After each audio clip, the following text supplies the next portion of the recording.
Shalom. Shalom and welcome. This is Endtime Protocols, preparing for transitions.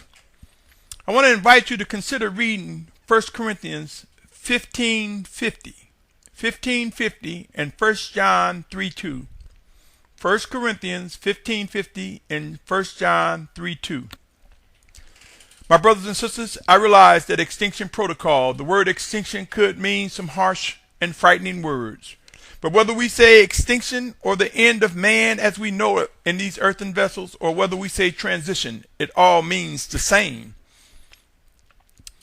Let me begin by saying this is a series of messages to those who would be true olive trees, who are true olive trees. True olive trees representing true Yasharal, commonly known as Israel. The 144,000 will emerge, refined and perfected, and ready to fulfill what has been written in scriptures. And golden lampstands will prove to be beyond just the 7 assemblies, but also be reflective of the multitude who will come out of the great tribulation. Together, the 144,000 and those who will be among the multitude will be guided to a safe place, an appointed place for an appointed time, and to the return of our Messiah. This message is to you who seek to do the will of the Almighty Father and who have accepted Yahushua as Messiah. It is you who I consider my brothers and my sisters. Today is May 14th, 2014. My name is Symmanayah if you're tuning in for the first time. This segment of Extinction Protocol is entitled Endtime Season. Endtime Season. But as I do with each of these segments, let me define the word protocol. It is a system of rules that explain the correct conduct and procedures to be followed in formal situations. This new series will prove to reflect necessary protocols that are related to man's extinction, or it could be worded as being related to a time of transition. Pray and watch. My brothers and sisters, we have and are beginning to hear more about end times. In this segment, let's begin to examine what's at stake. It would be wise to begin forging a sense of vision as to what must and will come to be regarding end time prophecy fulfillment. I invite you to consider the relevance of what I am compelled to state as the Amos sequence. Amos chapter 4 verses 6 through 12 reads, "And I also gave you cleanness of teeth to all your cities, and lack of bread in all your places, but you did not turn back to me, declares Yahuwah. And I also withheld rain from you 3 months before the harvest. Then I would send rain on one city, and on another city I would not send rain. One part was rained upon, and where it did not rain, the part would dry up. Then 2 or 3 cities would wander to another city to drink water, but they were not satisfied. But you did not turn back to me, declares Yahuwah. I have smitten you with blight and with mildew. The creeping locust devoured your many gardens and your vineyards and your fig trees and your olive trees. But you did not turn back to me, declares Yahuwah. I have sent among you a plague in the way of Mitzrayim. I have slain your young men with the sword, along with your captured horses. I made the stench of your camps come up into your nostrils. But you did not turn back to me, declares Yahuwah. I have overthrown some of you, as Elohim overthrew Sodom and Gomorrah, and you were like a burning stick plucked from the burning. But you did not turn back to me, declares Yahuwah. Therefore I am doing this to you, O Yasharal, and because I do this to you, prepare to meet your Elohim, O Yasharal. My brothers and sisters, I submit to you this sequence of events we are witnessing emerge once again as we press into end times, as we move through end time season. We are seeing the same sequence of conditions. Who can discern what must be done? Who will take heed to the warnings? I want to also invite you to read Matthew's 24th chapter and Luke 21st chapter. Consider, along with reading Matthew 24 and Luke 21, Revelation 6:8 and Revelation 9:18. And given what is written in these passages alone, it should not be difficult to come to grips that there is much work to do. There's much work to be done between now and the return of our Messiah, between now and the final gathering, our final exodus, between now and the time in which we reach that final destination before the return of our Messiah. If we begin to pause from the many distractions of information overload, if we begin to pray earnestly and step away from massive entertainment for just a moment and look around, our eyes might just discover that we are indeed in end time season. In an end time season. My brothers and sisters, take a moment to envision what times will be like. Pray to receive clear insight as to what to expect. What have you told your children about what's about to unfold? Will you wait till massive chaos break out and your children are frantically scared and unaware with nowhere to be found? What words have you spoken to family members regarding the coming times? Have you witnessed anyone providing details on what must and will be done?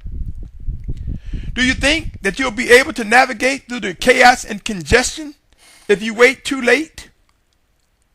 Don't you think it is time to begin having these discussions on what's over the horizon during end time season? Do you honestly believe people will pause and take the time to focus during extreme chaotic times?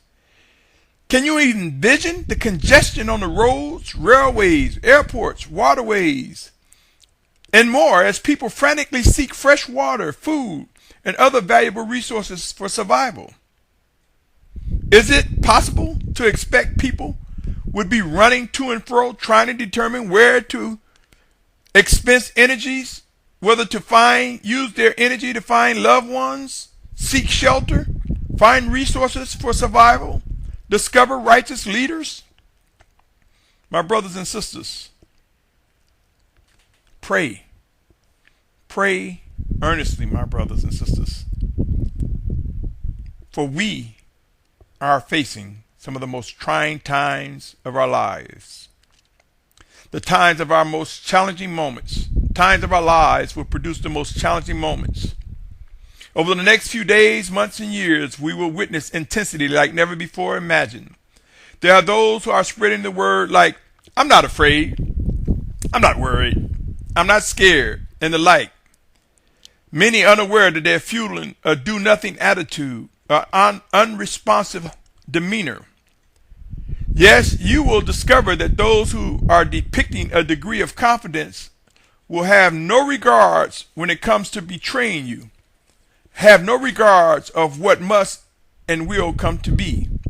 The Most High Father Yahuwah has not given us the spirit of fear, but I assure you, most of those who say that they are not afraid or something similar to these words will be among the ranks of those who will turn you in, who will betray you, who will falsely lead you and label you.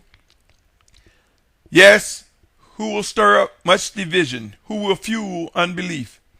Consider coming away from such wickedness.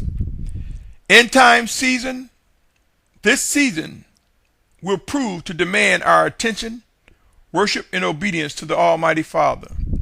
End time season will catch many off guard, and a time will come where there will be those who believe it came suddenly, unaware that they have disregarded many of the instructions and warnings that were brought before them. We can either begin to wake up from our slumber and take on the responsibilities presented to us, or risk facing an unpleasant end, my brothers and sisters. Again, I invite you to consider the Amos sequence of events mentioned in Amos' 4th chapter. Consider reread Matthew's 24th chapter and Luke 21st chapter. Take a look again at Revelation 6:8 and 9:18 and consider what is about to unfold. For it is real, my brothers and sisters. We have entered into the final steps of man, and our Messiah's return draws near. The 144,000 in multitude will journey many miles, long distances, from the four corners of the earth. We will reach a final destination, a place of safety. All covenants and promises made by the Almighty Father Yahuwah will be made, will be honored, will be fulfilled. We will witness his set-apart spirit make clear what is unfolding and what we must do. It's time to wake up from our slumber, O Yasharal. It's time to awake from our slumber, O children of the Most High Father Yahuwah, restored into fellowship and made one by Yahushua our Mashiach, our Messiah. End time season has arrived. The days have been shortened, whether we have come to realize or accept it or not. Unbelief cannot erase, nor can it slow down the process, nor can it stop what is unfolding. This message reached your ears for a reason. Pray and seek to discern, understand, and know what must be done with what has been entrusted to you, what has reached your ears. Isaiah 55:11 is true and real. All words from the Almighty Father Yahuwah will not, absolutely not, return to him void or empty. They will perform the task that they are assigned. They will reach the ears of those they are intended to reach. Any words from our Almighty Father Yahuwah will perform every task successfully before returning to him. Let us come to discern, accept, and respond with precision to what is ordered of us by the Spirit of Yahushua. It would be wise to realize we have an obligation to be prayerful in order to identify who the Spirit of Yahushua is rising up inside, whether it be us one towards another through his chosen leaders or his sent messengers. Let us be able to discern real, living instructions, guidance. Let us understand what is made clear, and let us take heed to the warnings that come before us. These are indeed the last days. This is a time that can be defined as an end-time season.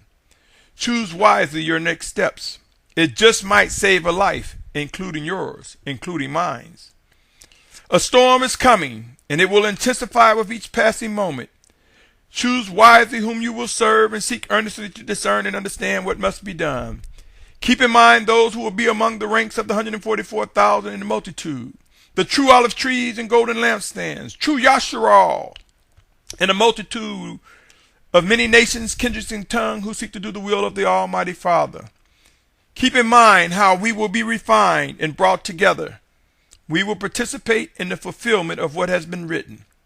Remember, we will come to experience humbling times during end time season, and as we move towards our final exodus and that last destination before the return of our Mashiach, our Messiah Yahushua, we will continue to see his living actions, his living words, his living spirit work in us.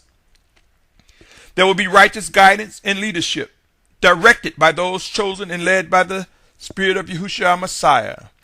Humbling conditions and events will prove to weaken us mentally, physically, and spiritually, and we will witness the Spirit of Yahushua rise up in us with power, one towards another, through his chosen leaders and through his sent messengers.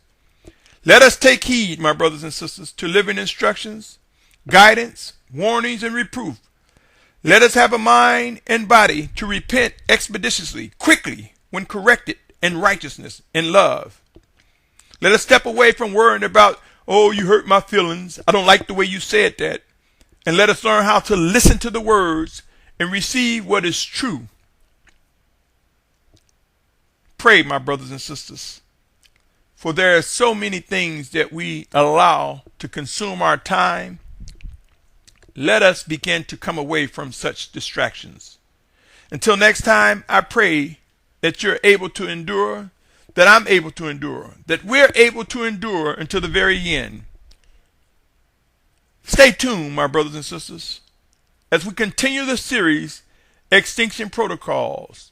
Consider the steps we must and will take to participate in the fulfillment of our final exodus, or to shelter in place and stand firm as a martyr for the reign of Yahushua. Until next time, my brothers and sisters, I bid you farewell. Shalom, shalom, shalom.